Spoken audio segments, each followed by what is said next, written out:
I really enjoyed trying out the hands-on activities during the workshop. It was nice and helpful to debrief and talk about our noticings from the activities with other teachers and Brian, the Project Wet coordinator. I actually really liked the water audit activity. It was pretty eye-opening since I was able to see how much water I was using at home. I'm definitely going to be using that activity in my classroom this year so my students can learn about water conservation. The guidebook has been useful in that there are a wide range of hands-on activities to do with the students in the classroom. They're not just science focused, but cross-curricular, so I really like that. So they incorporate math, reading, writing, art, history, and even health.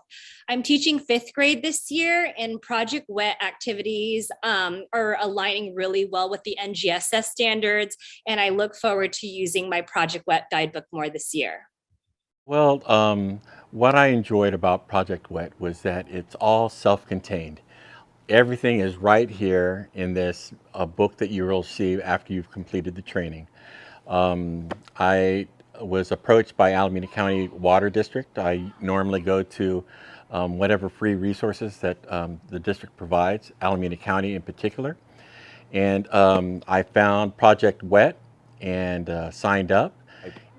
We did some practices in the classroom, and then I was able to utilize the lessons and the tools inside this book as a resource to guide my class in understanding water and understanding its value and its importance to our community, and where it goes, where it comes from, where it goes, and what we're doing with it, and how scarce of a resource it is right now.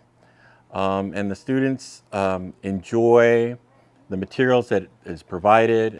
All of their lessons are basically in this book, and it ranges from a kindergarten experience to a middle school, high school experience. And so you could tailor your lessons to where your students, how much information your students may or may not have about water and its source as a resource.